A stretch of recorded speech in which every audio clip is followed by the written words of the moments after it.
এই ক্লাসে রে অপটিক্স থেকে তোমাদের সেমিস্টার 4-এর জন্য দর্পণের একটা গুরুত্বপূর্ণ বিষয় আলোচনা করব এবং বিশেষ করে অবতল দর্পণ। এই অবতল দর্পণের ক্ষেত্রে যখন তুমি বস্তুকে দর্পণ থেকে বিভিন্ন দূরত্বে রাখবে তখন ওই বস্তুর প্রতিবিম্ব দর্পণ থেকে বিভিন্ন দূরত্বে গঠিত হবে, অর্থাৎ বস্তু দূরত্বের পরিবর্তনের সঙ্গে সঙ্গে প্রতিবিম্বের দূরত্ব পরিবর্তিত হবে এবং এই দূরত্ব পরিবর্তিত হয় একটা সূত্র অনুযায়ী, যেটা আমরা সবাই জানি, সেটা হচ্ছে গিয়ে দর্পণের সাধারণ সূত্র 1/v + 1/u = 1/f, যেখানে ভিটা হচ্ছে দর্পণের মেরু থেকে প্রতিবিম্ব দূরত্ব, ইউটা হচ্ছে দর্পণের মেরু থেকে বস্তু দূরত্ব এবং এই এফটা হচ্ছে গিয়ে দর্পণের ফোকাস দূরত্ব, যেটা হচ্ছে গিয়ে প্রতিটি দর্পণের ক্ষেত্রে কনস্ট্যান্ট এবং এটা দর্পণের আশেপাশের যে মাধ্যম আছে তার উপরেও নির্ভর করে না। এবার দেখো আমাদের কি আঁকতে হবে, লেখচিত্র আঁকতে হবে। কার সঙ্গে কার? দর্পণের সামনে বস্তু দূরত্বের পরিবর্তনের সঙ্গে সঙ্গে যে প্রতিবিম্ব গঠিত হবে ওই প্রতিবিম্বের দূরত্বের লেখচিত্র অঙ্কন করতে হবে। তো দেখো আমরা যদি জেনে থাকি যে কিভাবে মোটামুটি কয়েকটা বিশেষ অবস্থানে বস্তু রাখলে কোথায় প্রতিবিম্ব গঠিত হবে ওইটুকু যদি জেনে রাখি তাহলে আমি এই লেখচিত্রটা আঁকতে পারবো। অথবা তুমি কি করতে পারো, এই যে দর্পণের সাধারণ সমীকরণটা আছে 1/v + 1/u = 1/f, এই সমীকরণ থেকেও তুমি বিভিন্ন দূরত্ব বসিয়ে কোথায় প্রতিবিম্ব তৈরি হয় তার একটা মান বের করে তুমি লেখচিত্র অঙ্কন করতে পারো। তো আমি এইখানে কয়েকটা বিশেষ স্থানে বস্তু রাখলে কোথায় প্রতিবিম্ব গঠিত হয় ওইটা দিয়ে আমি প্রতিবিম্বটা এই লেখচিত্রটা অঙ্কন করব। ফার্স্টে দেখো একদম আমি বস্তুকে অসীম থেকে নিয়ে আসব। এবার সাধারণত আমরা জানি যে বস্তুকে যদি অসীমে রাখা হয় তাহলে তার প্রতিবিম্ব কোথায় গঠিত হয়? তার প্রতিবিম্ব ফোকাসে গঠিত হয়। তাহলে যদি বস্তুকে আমি দর্পণ থেকে অসীমে রাখি তাহলে সেটা তার প্রতিবিম্ব কোথায় গঠিত হয়? দর্পণের ফোকাস বিন্দুতে গঠিত হয়। এবার তুমি লেখচিত্রটায় চলে আসো, লেখচিত্রটা খেয়াল করো ভালো করে। দেখো এইটা মূল বিন্দু বা এটাকে মেরু বলে দাও, মানে দর্পণের মেরু পি ধরে নিলাম। তো এই দিকে দর্পণ আছে, দর্পণের এই দিকে তাহলে হচ্ছে এটা হচ্ছে -f, মানে যেটা এখানে লিখেছি -f -2f, মানে এটা দর্পণের সামনের দিকে। আর এই দিকে হচ্ছে দর্পণের পেছনের দিকে, মানে এই যে এক্স অক্ষটা তোমার কি নির্দেশ করবে? বস্তুর দূরত্বকে নির্দেশ করবে। আর এই যে ওয়াই অক্ষ এইটা নির্দেশ করবে কিন্তু প্রতিবিম্ব দূরত্ব নির্দেশ করবে। ঠিক আছে, মানে তোমার প্রতিবিম্ব কোথায় গঠিত হবে সেরকম আমি দাগ দিয়েছি। দেখো এটা হচ্ছে গিয়ে প্রতিবিম্ব গঠিত হবে +f, এটা +2f, নিচের দিকে -f -2f। ঠিক আছে, আর এই বরাবর বস্তুর দূরত্ব রেখেছি, মানে এক্স অক্ষ বরাবর বস্তু দূরত্ব আর ওয়াই অক্ষ বরাবর আমি রেখেছি প্রতিবিম্ব দূরত্ব। এবার আমাকে একটা নির্দিষ্ট অবস্থানে বস্তু বসাবো, বস্তু বসিয়ে তার প্রতিবিম্ব কোথায় তৈরি হয় দিলে একটা আমি স্থানাঙ্ক পাবো, সেই স্থানাঙ্কটা লেখচিত্রে বসালে আমি পয়েন্ট পাবো। ফার্স্ট যে পয়েন্টটা যেটা বলছি আমি, যে যদি তুমি বস্তুকে ফোকাস দূরত্বে রাখো তাহলে বস্তুকে যদি অসীমে রাখো, অসীম বলতে এই দিকে মানে -∞, তাহলে বস্তুকে তুমি যদি প্রথমে -∞ থাকো তাহলে u = যদি -∞ হয় তো আমরা সাধারণভাবে জানি v = কত হয়? -f। ঠিক আছে, এবার এই যে রেজাল্টটা তুমি যদি এই সমীকরণে বসিয়ে দাও তুমি পেয়ে যাবে যে u = যদি -∞ হয় তাহলে বসিয়ে দাও u = যদি -∞ হয় তাহলে ভির রেজাল্টটা কী হবে তুমি কমপ্লিটলি পেয়ে যাবে, এখান থেকে পেয়ে যাবে। তাহলে ভির ভ্যালুটা কত হবে? তাহলে -f, কারণ দেখো ইউর মান তো তুমি ইনফিনিটি বসিয়ে দিলে, আর অবতল দর্পণের ফোকাস কি হয় ঋণাত্মক -1/f হয়, তাহলে 1/v = -1/f, মানে v = তুমি কত পাবে -f পাবে হোক। তাহলে ইউটা হচ্ছে -ইনফিনিটি, তাহলে এই যে -ইনফিনিটিটা সেটা কোথায়? তাহলে দেখো এটা হচ্ছে মেরু, তাহলে এটা হচ্ছে f, এটা হচ্ছে -2f, তাহলে এই দিকে যত যাব তাহলে পাবো আমি কি -ইনফিনিটি এই দিকে আছে, তাহলে এই দিকে হচ্ছে -ইনফিনিটি। খেয়াল করো তুমি, -ইনফিনিটি হলেও তোমার প্রতিবিম্বটা কোথায় গঠিত হবে? প্রতিবিম্ব গঠিত হবে -f, মানে -f বলতে কোনটা বলো তো? -f হচ্ছে গিয়ে প্রতিবিম্বর যে অক্ষটা এটা হচ্ছে -f। তাহলে এই বরাবর অনেক দূরে একটা পয়েন্ট পাবে, অসীমে একটা পয়েন্ট পাবে, এই বরাবর একটা পয়েন্ট, মানে এই বরাবর যদি একটা লাইন টানা হয়, এটা তো -f, তো এই বরাবর একটা লাইন টানতে হবে, এই বরাবর যদি একটা লাইন টানো, ঠিক আছে, অসীমে যদি এরকম একটা লাইন টানো, তাহলে অসীমের একটা বিন্দু থাকবে, এই বরাবর একটা বিন্দু থাকবে, যে বিন্দুতে তোমার কে বস্তু রাখলে প্রতিবিম্ব গঠিত হবে। মানে একটা পয়েন্ট আমি পাচ্ছি, তাহলে অসীমে, এই সোজা অসীমে পাচ্ছি, এই সোজা আমি অসীমে একটা পয়েন্ট পাচ্ছি, ঠিক আছে। তো সেটা তো আমি এখানে করতে পারবো না। এবার পরের পয়েন্ট যদি নিই আমি, তাহলে বুঝতে পারবে, তাহলে u =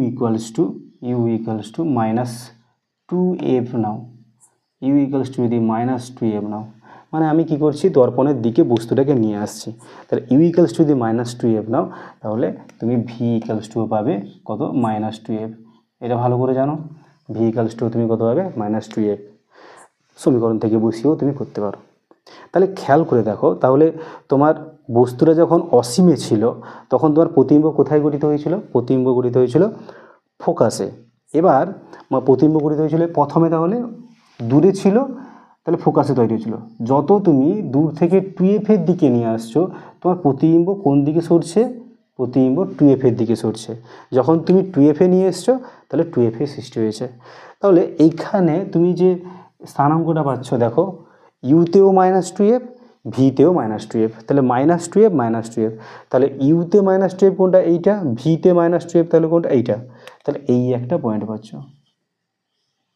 তাহলে তোমার অসীম থেকে শুরু হয়েছিল, অসীম থেকে শুরু হয়ে কোথায় গিয়ে পৌঁছলো? তাহলে অসীম থেকে শুরু হয়ে তোমার পৌঁছলো কোথায়? -2f এ। তাহলে এই পর্যন্ত তোমার গ্রাফটা তাহলে কী হবে? তো একটা পয়েন্ট তো এইদিকে আছে, তাহলে এইখান থেকে এটা কোথায় গিয়ে মিলিত হবে? এটা উঠে গেল, এটা অসীমে গিয়ে মিলিত হবে, এটা মিলিত হবে, অসীমে গিয়ে মিলিত হবে। তাহলে তোমার -ইনফিনিটি থেকে 2f পর্যন্ত তুমি পেয়ে গেলে। এবার যদি তুমি কী বলো, তাহলে u = -2f, এবার তোমাকে কি করতে হবে? এর মাঝে বসাতে হবে। এবার খেয়াল করে দেখো, তাহলে তোমার যত তুমি অসীম থেকে দর্পণের কাছের দিকে নিয়ে আসছো, তোমার প্রতিবিম্ব কিন্তু ফোকাস থেকে অসীমের দিকে যাচ্ছে। এবার তুমি খেয়াল করে দেখো, আমরা জানি যদি বস্তুটাকে আবার নিজে কোথায় গিয়ে পৌঁছাই? এফে গিয়ে পৌঁছাই, তাহলে তোমার কি হচ্ছে? বস্তুটা প্রতিবিম্ব কোথায় তৈরি হচ্ছে? অসীমে তৈরি হচ্ছে। মানে তাহলে আমি বস্তু সেদিকে এগোচ্ছি, প্রতিবিম্ব তাহলে এই দিকে যাচ্ছে। তাহলে 2f থেকে যত আমি ফোকাসের দিকে যাব, মানে 2f থেকে আমি যত ফোকাসের দিকে যাব, প্রতিবিম্ব তত কী হবে? প্রতিবিম্ব তত অসীমের দিকে যাবে। ফোকাসে যাওয়া মানে অসীমের দিকে যাবে, মানে এটা 2f আছে, তুমি যত 2f থেকে f এর দিকে যাচ্ছে, 2f থেকে তুমি যদি f এর দিকে যাও, বস্তুটাকে 2f থেকে f এর দিকে যদি নিয়ে যাও, প্রতিবিম্ব কোন দিকে যাবে? অসীমের দিকে নিয়ে যাবে। তাহলে তোমার লেখচিত্রটা তাহলে কীরকম হচ্ছে? এখান থেকে গিয়ে তাহলে অসীমে গিয়ে মিলবে, হয়ে গেল। এইটা হচ্ছে গিয়ে তোমার অসীম থেকে এফের মধ্যে যদি বস্তু রাখো, তাহলে তার লেখচিত্রটা এইরকমই হবে। আর আমরা জানি যদি বস্তুকে অসীম থেকে ফোকাসের মধ্যে রাখি, তাহলে তার প্রতিবিম্বটা গঠিত হয় কি? যে প্রতিবিম্বটা গঠিত হয় সেই প্রতিবিম্বটা হয় সৎ প্রতিবিম্ব। তাহলে এই যে লেখচিত্রটা পেলাম, এটা হচ্ছে সৎ প্রতিবিম্বর ক্ষেত্রে, এটা হচ্ছে সৎ প্রতিবিম্ব, এটা হচ্ছে সৎ প্রতিবিম্ব। এবার দেখো, এবারে কি করব, আমি বস্তুটাকে ফোকাস থেকে মেরুর দিকে নিয়ে যাব। সাধারণত এবার আমরা জানি যে ফোকাস থেকে মেরুর মধ্যে যে কোনো অবস্থানে যদি তুমি বস্তুকে রাখো তাহলে ওই বস্তুর কী প্রতিবিম্ব তৈরি হয়, অসৎ প্রতিবিম্ব তৈরি হয়, এবং সেই অসৎ প্রতিবিম্বটা দর্পণের পেছনে গঠিত হয়। দর্পণের পেছনে কথার অর্থ তাহলে যে প্রতিবিম্ব দূরত্বটা পাবো সেটা হবে পজিটিভ হবে। দর্পণের পেছনে মানে পজিটিভ হচ্ছে, তাহলে প্রতিবিম্ব দূরত্ব কিন্তু পজিটিভ হবে। তাহলে বস্তু দূরত্ব যদি ফোকাস আর মেরুর মধ্যে কোনো একটা স্থানে থাকে, বস্তু দূরত্ব নেগেটিভ হচ্ছে কিন্তু তোমার প্রতিবিম্ব কী হবে, পজিটিভ। তাহলে তোমার লেখচিত্র কিন্তু কী হবে, লেখচিত্র তাহলে ভি পজিটিভ দিকে যাবে।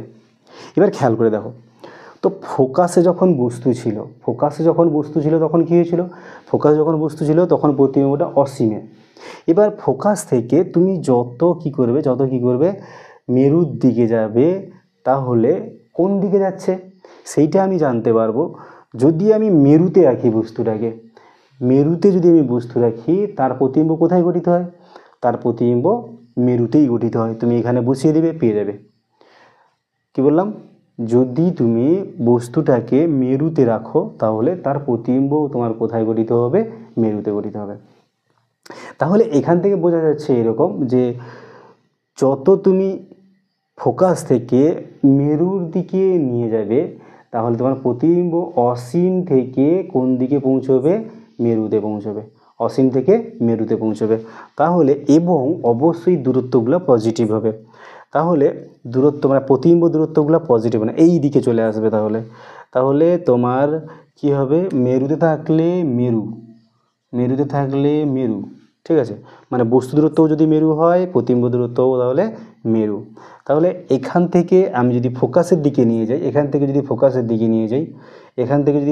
দিকে এই দিকে যদি নিয়ে যাই তাহলে আমার প্রতিবিম্বটা কিন্তু কী হবে, পজিটিভ তো হচ্ছে, পজিটিভ দূরত্ব হচ্ছে, এবং ক্রমশ সে কী করবে, ক্রমশ সে কোন দিকে যাওয়ার চেষ্টা করবে, অসীমের দিকে যাওয়ার চেষ্টা করবে। অসীমে গিয়ে মিলিত হবে কখন, যখন কী হবে, বস্তু ফোকাসে থাকবে। তো এইটা হলো গিয়ে তোমার এই যে প্রতিবিম্বটা, এই যে লেখচিত্রটা এটা সৎ প্রতিবিম্বর ক্ষেত্রে, আর এই যে লেখচিত্রটা এটা হচ্ছে অসৎ প্রতিবিম্বর ক্ষেত্রে, এটা অসৎ প্রতিবিম্ব। এবার দেখো অসৎ বস্তুর ক্ষেত্রে প্রতিবিম্ব। এবার খেয়াল করো অসৎ বস্তু কোথায় থাকে, অসৎ বস্তু দর্পণের পেছনে থাকে, তো দর্পণের পেছনে যদি থাকে তার সৎ প্রতিবিম্ব তৈরি হবে। তাহলে সেটা কোথায় তৈরি হবে, অসৎ বস্তু যদি এইদিকে হয় তাহলে তার প্রতিবিম্ব কোথায় তৈরি হবে, তুমি খেয়াল করতে পারো বা তুমি বের করে নিতে পারো। যদি না এখান থেকে বার করতে পারো তুমি এই সমীকরণ থেকে বের করে নিতে পারো। তো অসৎ বস্তুকে তুমি যদি অসৎ বস্তুর ডিস্টেন্স মানে পজিটিভ হবে, ওটা মেরু থেকে দূরে থাকবে। তো ওটা যদি পজিটিভ হয় তাহলে তোমার প্রতিবিম্ব দূরত্ব কীরকম হবে, তুমি যে কোনো একটা বের করে নিতে পারো। ধরো তুমি দেখলে অসৎ বস্তু মানে দর্পণের পেছনে থাকবে, ধরলাম আমি এই দূরত্বে মানে ফোকাস দূরত্বে রেখেছি। তো এই দিকে মেরু থেকে ফোকাস দৈর্ঘ্যে রেখেছি, মানে ইউ ইকুয়ালস টু তোমার কত হচ্ছে, U equals two plus F. আর তাহলে এখানে তুমি সূত্র বসাও যদি 1/v plus 1/f equals to এখানে বসাতে পারো 1/f ইকুয়ালস টু 1/, এটা মাইনাস এফ হবে, এদিকে মাইনাস এফ, তাহলে সেখানে গেলে 1/v সমান হচ্ছে গিয়ে -1/f মাইনাস 1/f, মানে আমি পাচ্ছি কত, -2/f, ঠিক আছে, -2/f, মানে ভি ইকুয়ালস টু পাচ্ছি, দেখো খেয়াল করে ভি ইকুয়ালস টু হচ্ছে -a/2, মানে কোন দিকে হচ্ছে বুঝতে পেরেছো, ভি ইকুয়ালস টু -a/2 এই দিকে হচ্ছে। মানে তুমি যদি বস্তুটাকে প্লাস এফে রাখো, এই প্লাস এফে রাখো তাহলে বস্তু বলতে এখানে অসৎ বস্তু প্লাস এফে রাখো, তাহলে তোমার প্রতিবিম্ব তৈরি হচ্ছে -f/2, ওই কোনো একটা জায়গায়, এই জায়গাটায় মানে তোমার এইখানে হবে, এরকম মানে প্লাস এফে যদি রাখো তাহলে তোমার একটা রেজাল্ট পাচ্ছ এইটা -f/2, তাই তো এইটা প্লাস এফ রাখলে মাইনাস এফ বাই টু। একইভাবে তুমি যদি প্লাস টু এফে রাখো তাহলে টু এফে যদি রাখি আমার কি হবে, এইখানটা জাস্ট আমি চেঞ্জ করব, এটা টু এফ হয়ে যাবে, তাহলে এটা টু এফ, এটা টু এফ যদি হয়ে যায় তাহলে লসাগু হবে তোমার টু এফ, আর এটা থ্রি হয়ে যাবে, মানে তোমার 2 এর 3 এফ, তাই তো। তাহলে 2f 2 1 3 এর 2f, মানে উল্টে গেলে তোমার হবে এটা 2f হচ্ছে, তাহলে 2 এর 3f, আগেরটা f বাই টু ছিল, এখন হবে 2 এর 3f। ঠিক আছে, এইভাবে তোমার কোথায় 2f এ রাখলে 2 এর 3f হচ্ছে, 2 এর 3 মানে f এর কাছাকাছি হবে আর কি, এরকম এরকম করতে করতে তোমার কোথায় যাবে, এইটা হলো একটা, আর একটা এর কাছাকাছি একটা হলো, দিয়ে যদি ইউটাকে যদি তুমি কোথায় রাখো, ইনফিনিটিতে রাখো, ইউকে যদি তুমি ইনফিনিটি রাখো, প্লাস ইনফিনিটি রাখো, তাহলে ভি কোথায় হবে, ইউ যদি ইনফিনিটি রাখো তাহলে তো জিরো হয়ে যাচ্ছে, 1/v equals two minus F, মানে তোমার এটা অসীমে গিয়ে মিলিত হবে। তাহলে এই যে গ্রাফটা পেলাম, এইটা কিন্তু তোমার অসৎ বস্তুর ক্ষেত্রে, অসৎ বস্তুর ক্ষেত্রে। তাহলে অসৎ বস্তুর ক্ষেত্রে আরেকবার বলছি, অসৎ বস্তু বলতে বস্তুটা কি থাকবে, দর্পণের পেছনে থাকবে, অর্থাৎ ইউটা কিন্তু পজিটিভ হবে। তো আমি এই সূত্র থেকেই আমি বার করছি, প্রথমে দেখো যে কোনো একটা পজিশন ধরে নিয়েছি, ইউর মান কত ধরেছি প্লাস এফ, তাহলে এখানে বসিয়ে দিয়েছি, দেখো তো এটা আগে হয়ে গেছে, প্লাস এফ বসাতে আমার রেজাল্ট এসেছিলো কত, এফ বাই টু, মানে এইখানে এইটা পেয়েছি F comma F by two, আর এইখানে হচ্ছে গিয়ে টু এফ, এটা মাইনাস হবে অবশ্যই, এটা মাইনাস টু এফ হলে এটা মাইনাস 2/3f এরকম হয়েছে। যেতে যেতে আর একটা দেখলাম কত, যদি বস্তুটাকে অসীমে রাখি, মানে পজিটিভ দিকে যদি অসীমে রাখি তাহলে আমার মাইনাস এফে গিয়ে মিশবে। ঠিক আছে, এটা হলো তোমার অসৎ বস্তুর প্রতিবিম্ব। তো এই পুরোটা হচ্ছে গিয়ে তোমার একটা অবতল দর্পণের ক্ষেত্রে ইউ ভার্সাস ভি এর প্রতিবিম্ব। ঠিক আছে, বোঝা গেছে। এরপরে আমি উত্তল দর্পণের ক্ষেত্রে ইউভি লেখচিত্রটা আলোচনা করব।